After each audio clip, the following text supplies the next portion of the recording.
प्रिया के पिता नशे में चूर रहा करते थे। सुबह शाम में नशा ही करना होता था। इस कारण प्रिया बहुत ज्यादा परेशान रहती थी।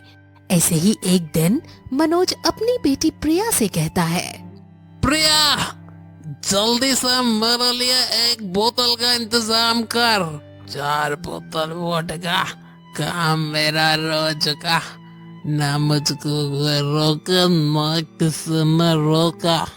पापा, पीने की एक हद होती है और आप इतनी ज्यादा क्यों पीते हो? इससे आपके शरीर को नुकसान होगा और आप तो हमारे घर की आर्थिक हालत जानते ही हो।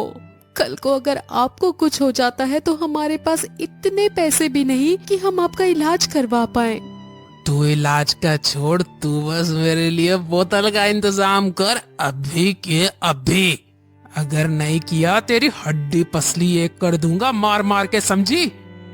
पापा, अभी मेरे पास इतने पैसे नहीं है कि मैं आपको और बोतल ला कर दूं, और अब मैं आपके लिए एक भी बोतल नहीं लाऊंगी। बहुत हो गया आपका।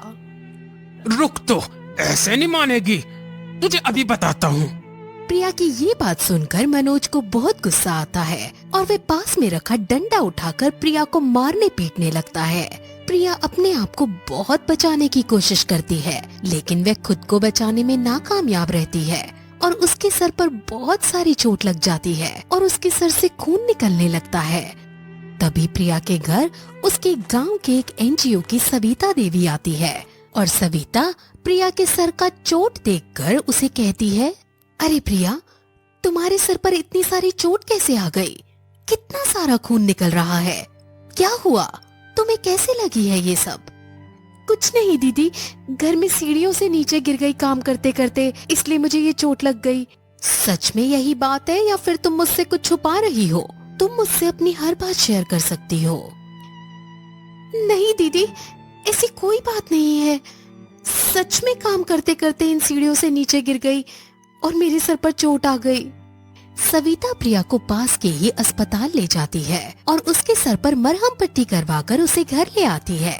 ऐसे ही कुछ दिन बीत जाते हैं और मनोज नशे की हालत में आए दिन अपनी बेटी प्रिया को मारता पीटता है।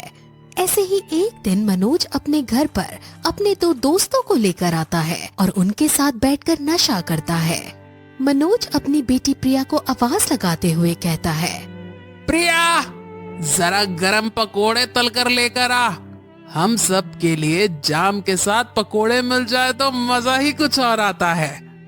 हाँ मनोज भाई, ये बात तो तुम बिल्कुल सही कह रहे हो। अपनी बिटिया को बोलना कि जरा चटपटा पकोड़े बनाए। हाँ, जरा 2 पैक तो बनाओ मनोज भैया। ऐसे ही थोड़ी देर बाद प्रिया पकोड़े बनाकर ले आती है। मनोज और उसके दोस्त सभी बड़े चाव से पकोड़े खा रहे होते हैं। मनोज के एक दोस्त की नजर प्रिया के ऊपर होती है। थोड़ी देर बाद जब प्रिया वहाँ से चली जाती है तो मनोज का दोस्त मनोज से कहता है, अरे मनोज, प्रिया तो सयानी हो चुकी है, अब उसकी शादी वादी का सोचा है या नहीं? अरे भाई, मेरे पास इतने पैसे नहीं है कि मैं इसकी शादी करूं, और वैसे भी इसकी शादी हो गई तो मेरे दारू का इंतजाम कौन करेगा? अरे मनोज भाई, जिंदगी भर इन छोटी चीजों के लिए ही जीते रहोगे क्या? मैं तुम्हें कुछ बताना चाह रहा हूँ, ध्यान से सुनो। हाँ बोलो। अरे मेरे जानकार में एक सेठ है, उनकी पत्नी कुछ समय पहले मर गई थी। अब सेठ को दूसरी शादी करनी है। सेठ की उम्र यही कुछ 50 साल के आसपास होगी। लेकिन अगर प्रिया की शादी सेठ से हो जाती है तो प्रिया जीवन भर ऐश करेगी, ऐश। और तुम्हारे दारू का इंतजाम तो अपने आप ही होता रहेगा क्योंकि बिटिया बड़े घर की बहू जो बन जाएगी। अरे नहीं नहीं, सेठ की उम्र बहुत ज्यादा है। मैं अपनी बेटी की शादी इतने बड़े आदमी से नहीं करूंगा। अरे भाई, सेठ बदले में तुम्हें रुपए 5 लाख भी तो देंगे। अब भैया तुम ही सोच लो तुम्हें क्या करना है। सौदा मंजूर हो तो बता देना, हम सेठ से बात कर लेंगे। क्या? रुपए 5 लाख? इतने पैसे तो मैंने कभी देखे भी नहीं है जिंदगी में। ठीक है, एक काम करो, रिश्ता पक्का करवा दो। मुझे समय से रुपए 5 लाख चाहिए। अरे भैया तुम चिंता ना करो, शादी होते ही सेठ तुम्हें रुपए 5 लाख दे देंगे, जिससे तुम आराम से अपना जीवन काटना। ऐसे ही कुछ दिन बीत जाते हैं। मनोज अपने दोस्त के साथ मिलकर अपनी बेटी प्रिया का रिश्ता सेठ के साथ फिक्स करवा देता है। प्रिया अपने पिता से शादी के लिए बहुत मना करती है, लेकिन मनोज प्रिया की बात बिल्कुल नहीं सुनता। ऐसे ही एक दिन मनोज घर पर नहीं होता, तभी प्रिया से मिलने एनजीओ की सविता दीदी आती है। सविता प्रिया से कहती है, प्रिया सुना है कि तुम्हारी शादी हो रही है, क्या तुम इस शादी से खुश हो? दीदी मैं आपको क्या बताऊं, मैं शादी नहीं करना चाहती, लेकिन मेरे पापा जबरदस्ती मेरी शादी उस सेठ से करवा रहे हैं। मेरे पापा ने मेरा सौदा किया है।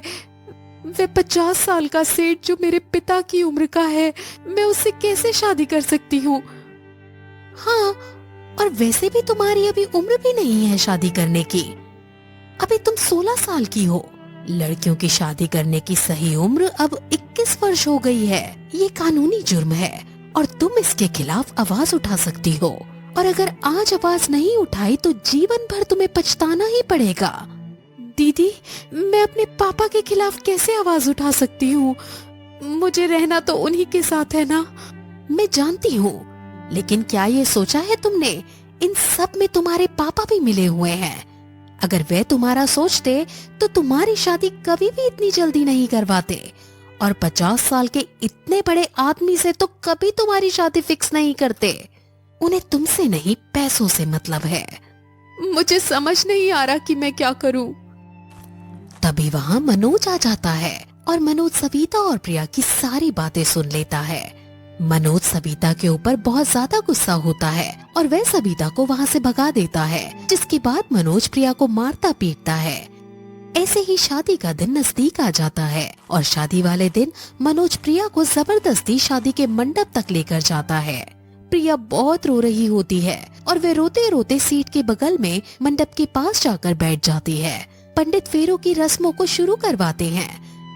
तभी वहाँ सरिता पुलिस लेकर आ जाती है और पुलिस मनोज और सेठ और बाकी सब मिले हुए लोगों को पकड़कर गिरफ्तार कर लेती है। तभी सविता कहती है, देख लिया नतीजा, ये आज नहीं तो कल होना ही था। किसी भी नाबालिग की शादी जबरदस्ती करवाना कानूनी जुर्म है, और तुम्हारी बेटी की उम्र अभी सिर्फ 16 वर्ष है, तो तुमने इसकी शादी की सोचा ही कैसे? इंस्पेक्टर साहब, आप इन सभी को गिरफ्तार कर लो। लड़की की शादी की सही आयु 21 वर्ष है।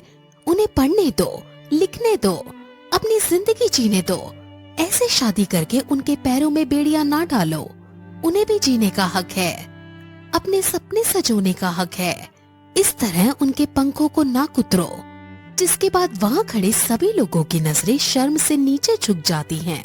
उन सभी को गिरफ्तार कर लेते हैं। इसके बाद प्रिया सविता दीदी के साथ मिलकर एनजीओ में सिलाई, कढ़ाई एवं पढ़ाई ये सब करती है और खुशी खुशी अपने जीवन में आगे बढ़ती है।